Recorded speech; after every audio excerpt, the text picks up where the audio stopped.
पूनम जी। हाँ जी, राधे राधे। आपके चरणों में दंडवत प्रणाम। महाराज जी, आध्यात्मिक और भौतिक के बीच कैसे बैलेंस करें? अध्यात्म ही परम सत्य है। भौतिकता में जो कुछ तुम्हें विविधता दिखाई रही वो अध्यात्म ही है। दो वस्तु नहीं है। जब तक दो वस्तु मानोगी तब तक एक होकर नहीं चल पाओगी। एक मानने पर ही चला जा सकता है। जैसे हमको कोई अच्छा दिखाई दे रहा है, कोई बुरा दिखाई दे रहा है, कहीं लाभ है, कहीं हानि है, कहीं सुख है, कहीं दुख है। इसे द्वंद्व कहते हैं। और द्वंद्व युक्त संपूर्ण समाज को दुनिया कहते हैं। ये सब दुनिया। हमें दुनिया नहीं देखना, हमें दुनिया बनाने वाले को देखना है। दुनिया बनाने वाले ने इस दुनिया को अपने आप में अपने आप से बनाया है। मतलब कोई मिलावट नहीं है। शुद्ध परमात्मा ही सब रूपों में है। अब ये भाव लेकर चलो, कहीं कोई बाधा ही नहीं। भौतिकता को देख करके अध्यात्म में नहीं चला जा सकता। भौतिकता में अध्यात्म को देख करके चला जाता है। कहीं भी कोई भी ऐसा नहीं है जो हमारे प्रभु से अलग हो। जब हम इस भावना से देखेंगे तो हमें कहीं भी दुख नहीं मिलेगा, कहीं कोई द्वंद्व नहीं मिलेगा, क्योंकि सब जगह मेरा प्यारा दिखाई दे रहा है। फिर मुझे बाधा क्या है? इसी को अध्यात्म कहते हैं। जब हमें प्यारे से अलग कोई दिखाई देगा तो फिर बिगड़ जाएगी बात। अध्यात्म यही कहता है, एको ब्रह्म द्वितीयो नास्ति। दूसरा कोई है ही नहीं। देखो ना, आध्यात्म की ऊंचाई पर मीरा जी कह रही, मेरे तो गिरधर गोपाल दूसरो न कोई, प्रभु के सिवा कोई दूसरा नहीं है।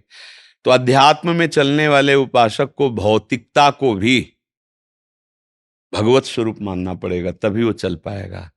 देखो, खुली बात है, आप लोग स्पष्ट देखिए, बिजली का क्या प्रभाव और स्वभाव है ये आप ऐसे नहीं जान सकते। यंत्रों के द्वारा देखिए, एक जगह इतनी शीतलता पैदा कर रही है, और अभी हीटर लगा दीजिए, वो गर्म पैदा करे। तो क्या बिजली को पहचाना? बिजली ठंडी है, आपके सामने गर्म पैदा कर रही है। बिजली क्रियाशील है, जीवन को नष्ट कर देगी, काट देगी, छो मर जाओगे, और वही जीवन दे रही है। देखो ना, हवा पानी कितनी व्यवस्थाएं, बड़ी बड़ी फैक्ट्रियां, सब मशीनें, बिजली से प्रकाश, प्रकाश भी बिजली दे रही। मतलब बिजली एक रस है, जो जिस यंत्र में जाती है उसका प्रभाव बदल जाता है। समझ रहे हो ना? बिजली एक रस है, यंत्रों के प्रभाव से उसका प्रभाव बदल जाता है। ट्रेन में तो ट्रेन को चला रहे हैं, जगह जगह उसका अपना प्रभाव। पर बिजली को जानने वाला यंत्रों के मोह में नहीं फंसेगा कि बिजली बहुत गर्म। बोले नहीं, बिजली गर्म नहीं है। बिजली यंत्र में आई है तो इस यंत्र का प्रभाव है गर्म करना। वही बिजली इस यंत्र में आई तो इसका प्रभाव शीतल करना। वायु दे रही, शीतलता दे रही। बिजली के प्रभाव से पानी निकलता है, बिजली के प्रभाव से पानी बर्फ रूप धारण कर लेता है। फ्रिज में देखो ना, बिजली क्या है, क्या निर्णय कर सकते हो? बिजली एक हाई पावर है, उसको जिस यंत्र में लगाओ वैसा। तो जब बिजली को जान जाओगे तो यंत्रों में मोहित नहीं होगे, क्योंकि बिजली चली जाए तो हर यंत्र ऐसे ठप रखा रहेगा। समझ गए? ये यंत्र है खोपड़ी। अब अगर ये दुष्ट स्वभाव है तो परमात्मा बिजली इसमें गई और भारी दुष्टता कर रहा है, ताल ठोक के दूसरों को मार रहा है, काट रहा है। बोले भगवान कैसे हो सकता है? बस हम वैसे ही अज्ञान में फंस गए कि भाई अभी तो हम बिजली का रंग देख करके आए, एकदम रूम वातानुकूलित, कक्ष ठंडा, लेकिन ये कैसे बिजली हो सकती है? ये तो आग फेंक रही है, ये तो गर्मी पैदा करे। नहीं भाई, वो यंत्र का प्रभाव है। तो ऐसे ही चराचर जगत रूपी यंत्र में मेरे भगवान की शक्ति है। अब उस यंत्र का जो स्वभाव है उसके अनुसार वो बर्ताव कर रहा है। तो जो ज्ञानी जन है यंत्र के स्वभाव को नहीं देखते, उसके कारण को देखते हैं। जैसे यंत्र ठंडा कर रहा है, इसका कारण बिजली है, बिजली हटा दो कुछ नहीं कर पाएगा। ऐसे ही सब में, भौतिकता में एकमात्र भगवान बिजली है। जब ये जान जाओगे तो अध्यात्म मार्ग पुष्ट हो जाएगा। और जब तक अध्यात्म को नहीं जाने हो भौतिकता में, तो फिर अध्यात्म मार्ग में चलना मुश्किल है। क्योंकि ऐसा ऐसा रूप है भगवान की लीला का कि हम कैसे मानेंगे कि ऐसे भी भगवान होते हैं? क्या क्या ऐसे भी भगवान होते हैं? मार रहे हैं, जला रहे हैं, काट रहे हैं, ऐसा। तो बस वही बिजली वाला उदाहरण आप देखो, कहीं गड़ासा चला रहा है, वो बिजली से ही चल रहा है। जीवन नष्ट कर रहा है, तो कहीं बिजली से जीवन पोषण हो रहा है, पर सबका कारण बिजली। बिजली कुछ नहीं कर रही, वो जिस यंत्र में जैसे जाती है उसका प्रभाव ऐसा दिखाई देता है। बिजली का क्या प्रभाव है? वो एक पावर है। ऐसे ईश्वरी शक्ति एक पावर है, और सब उसी पावर से, चींटी, हाथी, देवता, ब्रह्मा, सब उसी पावर से संचलित है। अब जैसा स्वभाव तमोगुणी, रजोगुणी, सतोगुणी, वैसे उसका प्रभाव दिखाई दे रहा है। तो जो प्रभाव को जानता है वो इस संसार के राग द्वेष में नहीं फंसेगा। मेरा ही भगवान सब रूपों में विराजमान। अब अध्यात्म शुरू हो जाएगा, जिसे शुद्ध अध्यात्म कहते हैं। तो भौतिकता में भौतिकता को ना देखते हुए हम भावुकता में आए कि मेरे प्रभु, और सत्य है प्रभु ये सब में। आप आज भी प्रभु से ही प्यार कर रहे हैं, नहीं जानते फिर भी प्यार कर रहे हैं। जैसे पत्नी है, पुत्र है, पति है, तो आप जो प्यार कर रहे हैं भगवान है ना, तभी तो प्यार कर रहे हो। और भगवान अंतर ध्यान हो जाए तो जिस शरीर को तुम प्यार कर रहे थे उस शरीर को फिर 1 घंटा नहीं रख पाओगे। यही होगा कि चाहे बिजली में जला के राख करो, चाहे लकड़ी में जला के राख करो, अब ले जाओ इसको हटाओ। क्यों? क्योंकि भगवान अंतर ध्यान हो गए बस। तो आप अनजाने में भी भगवान से ही तो प्यार कर रहे थे। अगर जान के प्यार करते तो निहाल हो जाते। अनजाने में किया इसलिए मोह हो गया और रो रहे हो। अगर जान के प्राप्त तो ज्ञानी कहे जाते, भाई तत्व का ज्ञाता है, तो रोना मिट जाता, मरण जन्म ये सब मिट जाता। तो भाई जान करके भौतिकता को देखो, भगवान ही सब रूपों में प्रकाशित है। आनंद की अनुभूति इसी में होगी। नहीं तो इतना ऐसा स्वरूप है कि हम हर समय परेशानी रहते हैं, जलते ही रहते हैं।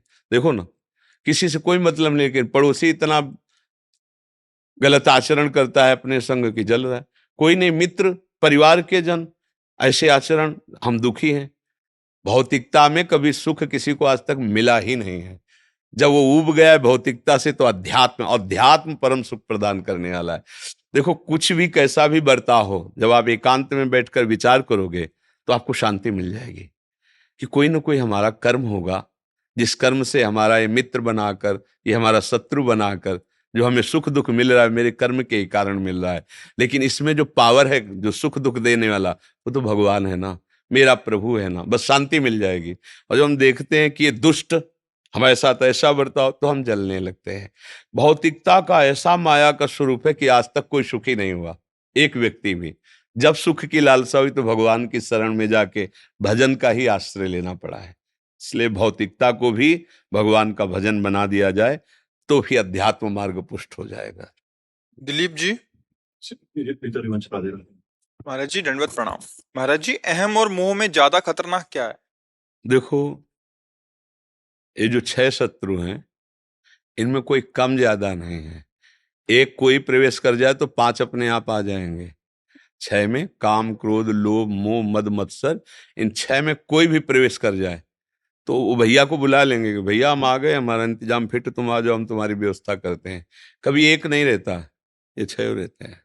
एक प्रवेश करने के लिए कौन सा पहला तुम्हारे छिद्र देख पावे? तुम कामी पुरुष हो तो पहले काम प्रवेश करेगा, क्रोधी पुरुष हो तो पहले क्रोध, लोभी, मोही, द्वेषी, मत्सरता, किसी भी ईर्ष्या, एक तुम दोष को स्वीकार करो, आ सब जाएंगे। इनमें सब समान हैं, सबके द्वारा बराबर दुर्गति होती है। जैसे मोह है, तो मोह के कारण ही तो हमें अपना शरीर प्यारा रहता है, अपने परिवार का शरीर प्यारा लगता है। अब जब परिवार का शरीर प्यारा लगता है तो उस शरीर की व्यवस्था के लिए हमें, अब उस व्यवस्था में अगर सही ढंग से नहीं हो रहा तो गलत ढंग से, क्योंकि अब हमको उस व्यवस्था करनी है, अपने परिवार को सुखी करना है। अब इतना मोह बढ़ गया कि दूसरे लड़के का अपहरण करके यदि हमें 50 लाख मिलते हैं, हमारा परिवार सुखी होता है, तो हम अपहरण कर लेते हैं। देखो, मोह में गिरता हुआ वो इतना गिर जाएगा कि काम भी आ जाएगा, क्रोध भी आ जाएगा, लोभ भी आ जाएगा, अहंकार भी आ जाएगा, मत्सरता भी आ जाएगी, ईर्ष्या, वो नष्ट हो जाएगा। कोई भी एक दोष सर्वनाश करने में पूर्ण समर्थ है। ऐसा नहीं कि 2 मिले तभी होगा। एक कोई भी लोभ, ईर्ष्या, कुछ नहीं मतलब है। लेकिन वो अपने बगल वाला ना अच्छी उन्नति को प्राप्त हो रहा है, बढ़िया कपड़ा पहन के निकलता है, अपने निकलेंगे खा पी के, लेकिन छाती जल जाएगी, यार कुछ तो हो इसका। ईर्ष्या वो वहीं पहुंचा देगी, दुर्गति में पहुंचा देगी। इसलिए षड विकार जित अनघ अकामा, जो 6 दोषों पर विजय प्राप्त कर लेता, वो निष्पाप निष्काम भगवत प्राप्त महात्मा हो जाता है। तो ऐसा ना सोचे कि इनमें कोई कमजोर है, कि हमारे पास तो मोह ही अकेले है, ये क्या बिगाड़ ले। अरे मोह मूल बहुसूल प्रद, देखोगे ना कि त्याग उत्तम अभिमान। अब अभिमान को देखो तो अहंकार संस्कृति का मूल चक्र वो नाश कर देता है। अहंकार बहुत ही पतन का। तो काम, काम छोटा मोटा महावैरी भगवान कह रहे हैं। मत्सरता, मेरे से आगे निकला जा रहा है। ईर्ष्या, लोभ, ये सब। लोभ पास ये गल न बंधाया, सो तुम समान नर रघुराया। तो भैया ये छयो दोष ऐसे हैं कि जो भयंकर हैं। एक आ गया, अब काफी है, वो उतने में विनाश कर देगा आपको। और सब दोषों को मिटाने के लिए एक बात, भगवान का आश्रय लेकर नाम जप करो। कोई भी दोस्त तुम्हारा कुछ नहीं बिगाड़ सकता, होते हुए भी कुछ नहीं बिगाड़ पाएगा। क्योंकि भगवान का आश्रय, भगवान ने कहा नामे भक्ता प्रणश्यति, मेरे भक्त का नाश नहीं हो सकता। भगवान का आश्रय ले लो, नाम जप करो। जो भी मोह काम क्रोध लोभ है वो सुधार लेंगे। बहुत बढ़िया डॉक्टर हैं, वो सब सुधार लेंगे। फाइनल में मंगल भवन होगा, क्योंकि भगवान मंगल भवन है। उनका आश्रय ले लो। कैसे भी हो, कोई भी हो, तुम्हारा मंगल ही होगा। मंगल अब नहीं हो सकता, क्योंकि भगवान के आश्रित हो।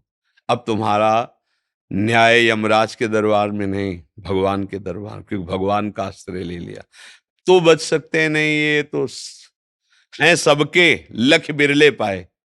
सबके अंदर हैं, पर कोई विवेकवान ही देख पाया कि मेरे अंदर काम है, मेरे अंदर क्रोध है। नहीं, हम लोग बहिर्मुख है, दूसरों को देखते बड़ा कामी है, और उससे बुरे आचरण हमारे हो रहे हैं।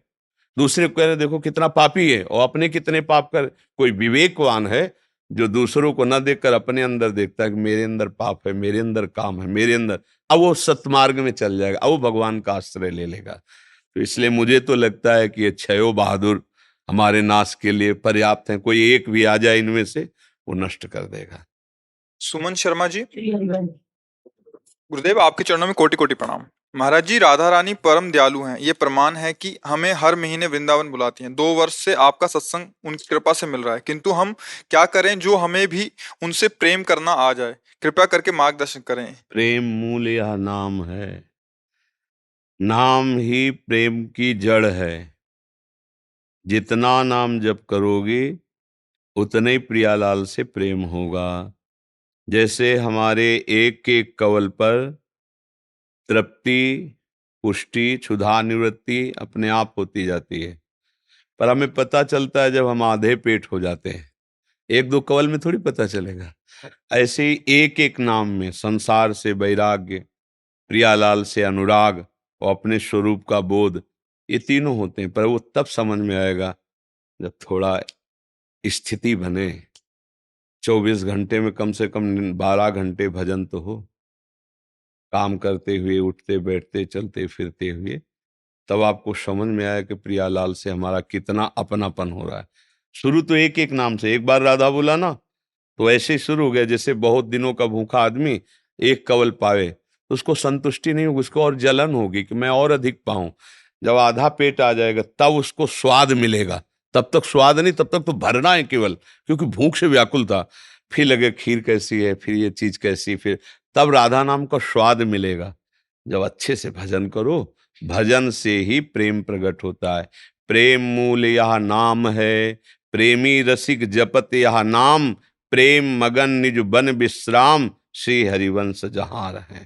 जहां प्रिया प्रीतम विराजमान है वहीं मन पहुंचा देगा ये नाम। बस निरंतर नाम जपने का अभ्यास करें, राधा राधा राधा। तो किशोरी जी बड़ी कृपालु हैं, राधा नाम के प्रभाव से प्रेम जागृत हो जाएगा। और ये आने जाने वाले भाव में कृपा को ना माने ज्यादा। कृपा तो उनकी है ही है। मान लो कल से तुम्हारा शरीर ऐसा हो जाए कि आने लायक न रहो, तो तुम शिकायत करोगी कि श्री जी की कृपा अब नहीं है। ऐसा नहीं, लाडली जी की हर स्थिति में कृपा है। इसीलिए श्री चतुरासी जी के पहले पद की पहली पंक्ति, जोई जोई प्यारो करे सोई मोहि भावे। इसको ध्यान दीजिए, जोई जोई प्यारो करे सोई मोहि भावे। मुझे वही अच्छा लगता है जो मेरे प्यारे करते हैं। बुलाओ तो लाडली जू की जय, ना बुलाओ तो लाडली जू की जय। सुख में रखो तो जय, दुख में रखो तो जय। हे प्रियाजू, अब मेरे जीवन का पूरा भार आप दोनों के चरणों में, प्रियालाल के चरणों में समर्पित है। अब जैसा चाहो। तो इससे क्या होगा कि आपका मन कभी निराश नहीं होगा। अगर किसी एक बात को, अनुकूलता को तुमने कृपा मान ली, तो जब प्रतिकूलता आ जाएगी तो तुम फिर मानोगी कि अब राधा रानी की कृपा नहीं रही, क्योंकि अब मैं वृंदावन लायक नहीं रही, जाने लायक नहीं रही। शरीर है, कभी कोई ऐसी परिस्थिति आ सकती है, ऐसी घटना घट सकती है, ये नाशवान शरीर, फिर आप कहोगे श्री जी की हम पे कृपा नहीं। नहीं, श्री जी की हर परिस्थिति में कृपा है, क्योंकि वो कृपा समुद्र है। तो हमें उस कृपा का परिचय जानना होगा। अगर हम अनुकूलता में, अच्छे में कृपा देखेंगे, तो फिर जब बुरी परिस्थिति आएगी तब हम क्या करेंगे? हमें तो जोई जोई प्यारो करे, सोई मोहि भावे। जैसी प्यारी जो प्यारे जो करे, उसी में हमें सुख है। हमारा कर्तव्य है कि हम उनको भूले ना, उनकी याद में रहें। शरीर काम करे न करे, मान लो अभी पड़ जाए तो राधा राधा राधा राधा राधा, होश है तो राधा राधा, नहीं है तो अब आप जानो, क्योंकि आपको समर्पित है। फिर उस समय श्री जी संभालती है, स्वयं आके संभालते हैं। ये वंदना पांडे जी। जय श्री कृष्ण। महाराज जी, आपके चरणों में कोटि कोटि प्रणाम। गुरुदेव भगवान, जीवन में भजन जैसा चाहिए वैसा नहीं हो रहा, लेकिन जब ये सोचती हूँ तो लगता है जो कुछ करा रही हैं वो भी तो श्री जी करा रही हैं, मैं कौन होती हूँ सोचने वाली। तो क्या महाराज जी ऐसा मन में चल रहा है, ठीक है? जो कुछ में क्या हमसे ऐसा भी हो सकता है कि गलत हो जाए, श्री जी के विरुद्ध आचरण हो जाए, क्या ऐसा हो सकता है? अब जैसे हम, कोई आके हमसे संसार की बातें करने लगे तो हम इसे श्री जी की इच्छा मानेंगे क्या? इसमें हमारे गुरुजनों का आदेश है, अलम विषय वार्तया, बंद करो भोगों की चर्चा। तो अब जब कोई भोगों की चर्चा करेगा तो राधा राधा राधा राधा, मुझे नहीं सुनना। और उसको कहते भैया श्री जी की जैसी इच्छा, तो देखो ये समझना होगा। कोई गलत आदमी आकर के हमारे गलत व्यवहार कर, हम कहते श्री जी की इच्छा, ऐसे उसमें थोड़ा ध्यान देना होगा। जब तक हमारी अध्यात्म की ऊंची स्थिति नहीं आती, तब तक सावधानी की जरूरत है। हमारे पास कोई गलत व्यक्ति, गलत आचरण, या हमारा मन ही गलत सलाह दे रहा है, वो श्री जी की इच्छा नहीं है, वो वासना है, वो गलत संग है, वो कुसंग है। उसके लिए आदेश है, तजोरे मन हरि विमुखन को संग, जाके संग कुमति मति उपजय करत भजन में भंग। आदेश है ना, तजोरे मन हरि विमुखन को संग। अगर हमारी कोई वृत्ति गलत है या कोई व्यक्ति गलत है, तो हमें उसके संग का त्याग करना है। हर समय हमारा प्रयास ये है कि एक एक श्वास में हम कई कई नाम जप कर सके। प्रयास है, असफलता हो रही तब हम कह रहे हैं जैसी श्री जी की इच्छा, पर प्रयास हमारा जारी रहेगा। भजन हम बहुत अच्छे से करते हैं और बहुत तृप्तिजनक करते हैं, ऐसा आज तक किसी को अनुभव नहीं हुआ। क्योंकि जितने आप भजन में लगोगे उतनी भूख बढ़ जाती है भजन की। बार बार हृदय रहता है कि कब ऐसा होगा हम छक के भजन करेंगे, और पूरा जीवन निकल जाता है, पर ऐसा नहीं लगता कि हमारे द्वारा ऐसा भजन होता है जिससे हम तृप्त हो जाएं। वो भूख बनी ही रहती है, और इतनी बनी रहती है कि फिर रोना आता है कि वो भजन कब होगा। और भजन में है, रात दिन भजन है, फिर भी भजन की भूख है। यही भगवान की कृपा होती है कि इतनी भजन की भूख बढ़ जाती है कि भजन के सिवा उसे कुछ अच्छा नहीं लगता। और जब उससे पूछो कि भजन ठीक हो रहा है, तो रो के कहेगा जैसा होना चाहिए वैसा नहीं हो रहा है। ये तो भागवतिक बात हुई। पर वास्तविक यदि हमारा कोई भजन से विलग आचरण है, तो हमें फिर उस पे ये नहीं मानना चाहिए कि श्री जी की जैसी इच्छा है। नहीं, हमको उसमें लड़ना पड़ेगा। श्री जी के प्रतिकूल हम आचरण नहीं करेंगे, प्राण त्याग सकते हैं, लेकिन हम किसी की हिंसा, गंदे आचरण, गंदा व्यवहार नहीं कर सकते। तभी तो मार्ग बनेगा परमार्थ का। नहीं, फिर अगर हम इसे छूट दे देंगे तो मन फिर वहीं पहुंच जाएगा, कहेगा भगवान की ऐसी इच्छा थी। तो इसलिए हमें सावधान रहना है। नेहा राघव जी, दिल्ली से। हरिवंश। श्री हरिवंश महाराज जी। महाराज जी, आपकी और श्री जी कृपा से लगभग 3 साल से वाणी पाठ हो रहा है, पर आज भी पदों का अर्थ समझ नहीं आता। मन में बहुत इच्छा होती है कि इसका पद का अर्थ समझने के लिए जब हृदय पवित्र होगा, तो पद की लीला दर्शाती, अर्थ नहीं समझ में दिखाए। पद का साक्षात्कार होता है।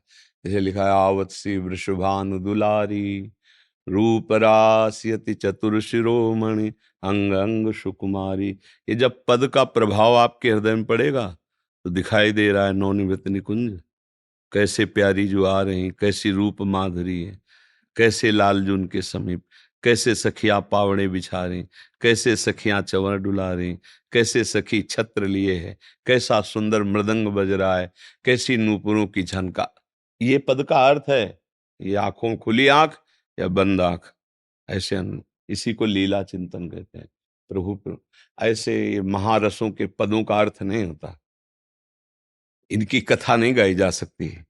प्रिया प्रीतम के प्रेम रस की ये अनिर्वचनीयम प्रेम स्वरूपम। गाते रहो, गाते गाते हृदय में श्याम श्यामा की कृपा कोर से जब दिव्य नेत्र प्रकाशित होंगे तो एक एक पंक्ति का अर्थ दिखाई देगा। एक एक वे मृदु चिबुक प्रलोई प्रबोधत तू भामिनी करशों करताल। विविध प्रकार के ऐसे लीला हैं, ऐसे रस हैं कि रसिक महापुरुष पूरा जीवन उन्हीं में डूबे रहते हैं। कहिए, वाणी जी का गायन कीजिए, वाणी जी के एक एक अक्षर का मनन कीजिए, जैसे कभी गा के तो कभी मन में।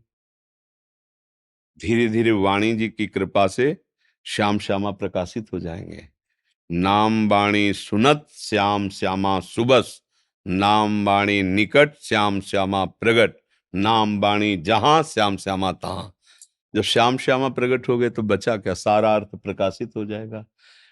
वाणियों जी के अर्थ वाली वाणी नहीं लेनी चाहिए, अर्थ नहीं पढ़ना चाहिए, क्योंकि अर्थ एक साधारण शब्दों में लिखा हुआ है, उसमें महान। अब देखत नौ निकुंज सुन सजनी लागत है अति चारु, माधविका केतकी लता लय रच्यो मदन आगारु। अब ये निकुंज की शोभा पढ़ लिया तो उसमें लिखा केतकी और माधविकी लता ने बड़ा सुंदर निकुंज की शोभा। अब वो जब सुंदर निकुंज की शोभा हमारे आंखों के सामने दर्शाए तब अर्थ समझ में आएगा। निकुंज की शोभा एक पत्ते की कांति के बराबर बैकुंठ नहीं है। वृंदावन दुति पत्र की उपमा को कछुनाई, कोटि कोटि बैकुंठ होते सम कहे न जाए। अब वो देख रहा है उपासक वृंदावन नवनिभृत निकुंज कैसा सजा हुआ। फिर लालजू महाराज अपने कर कमल से सुंदर नवीन नवीन कोमल कोपले लेकर पुष्प लेकर सैया की रचना करें। बहुविध रंग मृदुल किसलय दल निर्मित पिय सखी सेज। और उसी सेज पर प्यारे जो विराजमान होकर रसमयी रसमयी बातें कर रहे हैं, खेल कर रहे, सखियां झरो खुद से देख रहे, कुछ सखियां पंखा चलाकर व्यजन चलाकर वायु कर रहे। ये जो शोभा, तो निर्खत नित्य विहार पुलकित तन रोमावली आनंद नयन सुधार। यह जो अब अर्थ आया समझ में। आंखों से अश्रुओं की धारा, रोम रोम जैसे सर्दी में नहीं कांप पड़ता, ऐसे प्रेम का प्रादुर्भाव होने पर प्रकटित प्रेम प्रकाश हम एक एक वो संभाले नहीं संभल रहा, हृदय बहा। ये है अर्थ। अब ये अर्थ है से शब्दावली थोड़ी, गाते गाते 84 हरिवंश कृत पढ़े सुने निशिभोर, तो छुटी 84 भ्रमंते निरखय जुगल किशोर। निरखय जुगल किशोर भोर अरु रैन न जाने, पिए रूप रस मत भयो कछु मन ही न आने। प्रेम लक्षणा भक्ति होय ही आनंदकारी, और वृंदावन वास सखी सुख के अधिकारी। अधिकारी देख रहा है महासुख। चुपचाप वाणी गाते रहो, कोई वैष्णव अपराध न बनने पावे। बिना पियालाल को भोग लगाए कुछ पाना मत। बस अपने आप धीरे धीरे हमारा जब अंतःकरण निष्पाप होगा, पवित्र होगा, तो फिर भावना के अनुसार झांकी आने लगती है। बस जीवन कृतार्थ हो गया। श्री जी निश्चित मिल जाएंगी। जब हमारा श्री जी का लीला गायन नाम जब श्री जी के आश्रित जीवन है, बस श्री जी मिल गए, ये दुर्लभ बात बन गई। तो दुर्लभ बात तो बनी गई, ये संयोग मिल गया वृंदावन वाणी जी नाम। अब बस इसी में लगे रहो। बहुत जन्मों का कलुषित मन है, गंदा मन है, बहुत जन्मों से संसार में ही लगा रहा है। अब तो कुछ वर्ष कुछ महीने से अपने लोग भक्ति में लगे हैं, तो कम से कम इतना लाभ मिल गया, तो धीरे धीरे आगे वाला लाभ मिल जाएगा। चिंता न करें।